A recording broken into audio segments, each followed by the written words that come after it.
YouTube oblique doctor సమరం దీంట్లో ఈ లైంగిక విజ్ఞానం సంబంధించినటువంటి ఈ విజ్ఞానాన్ని మీరు చూస్తున్న యూట్యూబ్ ప్రేక్షకులందరికీ నమస్కారం.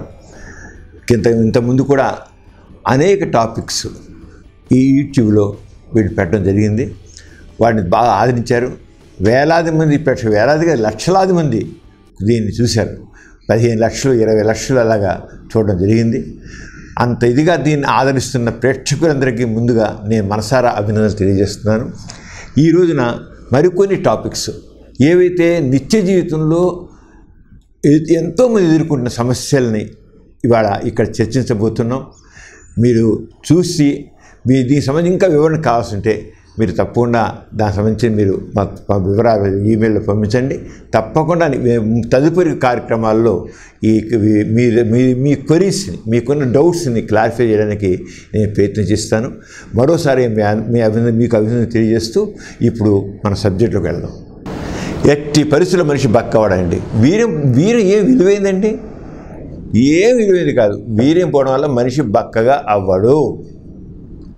వీర్యం విలువైంది అనుకుంటారు చాలామంది.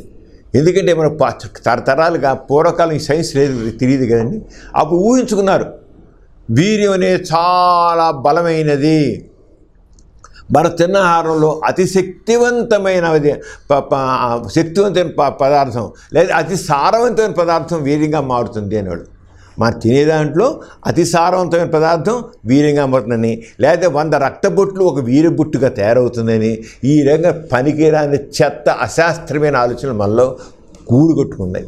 అవి ఇప్పుడు ఒకనొకప్పుడు భూమి బల్ల పరుపుగా ఉందనుకున్నారండి. అది కాదని చెప్పి సైన్స్ తేల్చేసింది కదా, భూమి పలపరగలేదు, గుండ్రంగా ఉంది అని.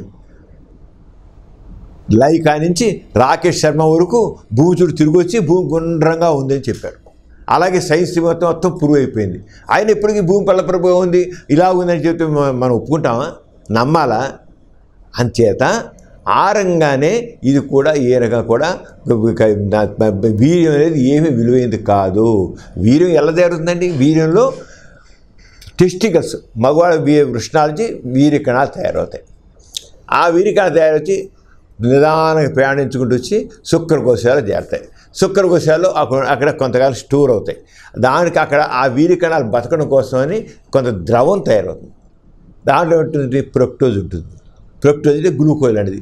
అలాగే కొన్ని విటమిన్స్ మినరల్స్ కొద్దిగా ఉంటాయి. దేనికోసం? ఆ వీర్యకణాలు సర్వైవల్ కోసం కావాలి. మనకి వాళ్ళైతే ఒక చేపలు బతకాలంటే ఒక కుండీలో నీళ్లు కావాలి కదా. ఒక కుండీలో చేపలు వేసాం, నీళ్లు పోయిపోతే చేపలు తెచ్చిపోతాయి. అలాగే ఈ వీరికణ బతకడం కోసం అని కొద్దిగా ద్రవం తయారవుతుంది. అక్కడి నుంచి అవి బయటికి నెట్టాలి. సెక్షన్ కోరిక వచ్చింది, శుక్రకోశాలు ముడుచుకున్న తర్వాత వచ్చి మన మూత్రంలో చేరాయి. అది బయట నెట్టడానికి ప్రోస్టేట్ గ్రంథి నుంచి అది ఒక నిమ్మకాయ లేదా కమలా పండు ఉంది, ఇలా పిసుకోనుకోండి కోసి ఇంత రసం బయటకు వస్తుంది. ఆ రంగానే ఈ ప్రోస్టేట్ గ్రంథి ఏం చేసిన సెక్స్పర్నాలజీలాగా ఇలా నొక్కుతుంది, పిసుకుతుంది. అక్కడ కండ ప్రోస్టేట్ గ్రంథి పిసుకానికి ఇంత ద్రవం వచ్చి ఒక్కసారి వీరికణ బయట నెట్టేస్తాయి. బయట నెట్టి అంచేత మనం వీర్యం అన్నట్లయితే ఒక 1 cc వీర్యం తీసుకున్నట్లయితే దాంట్లో వీర్యకణాల రాశి కేవలం 5%, 5% మాత్రమే. తక్కిన 95% ఏంటంటే ఆ వీర్యకణాలు బతకడానికి శుక్రకోశాలలో తయారైన ద్రవము, బయటకు నెట్టడానికి వచ్చినటువంటి ద్రవము, అంతే. ఇంకా ద్రవానికి ఏముందండి? ఏమీ లేదు విలువ, నథింగ్.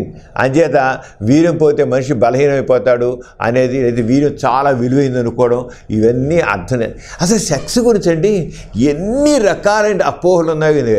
సెక్స్ గురించి ఏవైతే నిజాలుగా చలామణి అవుతాయో దాంట్లో 199% అన్ని అబద్ధాలేనండి. వాడు గుర్తుంచుకునేది సరే.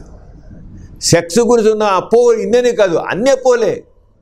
అందుకని ఈ అపోహలే నిజాలుగా చలామణిపోతున్నాయి. ఈ నిజాలను ఆధారం చేసుకుని కొంత మోసగాళ్ళు, నకిలీ వైద్యులు వాళ్ళు ప్రచారం చేసుకుని అమాయకుల్ని దగా చేసి దోపిడీ చేసుకుంటున్నారు. నీకు అస్పృహ చేసావా, నీ నరాల వల్ల చేస్తుంది, వీర్యం పోగొట్టుకున్నావా, బలహీనైపోతావు, నీ మొహంలో తేజస్సు పోతుంది అని ఇలాంటి చెత్త చెదారం చెప్పి దానికి పనికిరాని ఎందుకు పనికిరాని మందులు ఇచ్చి మూలికలు ఇచ్చి పనికిరానివి దాంట్లో ఇటువంటి వాల్యూ లేదు వాటిచ్చి జనాల్ని దోపిడీ చేస్తున్నారు. అది గుర్తించండి. జనాల అపోహల్ని భయాలని దాన్ని క్యాష్ చేసుకున్నారు. అంటే దీని గురించి అన్నీ కూడా అబద్ధాలే, నిజాలు కాదు.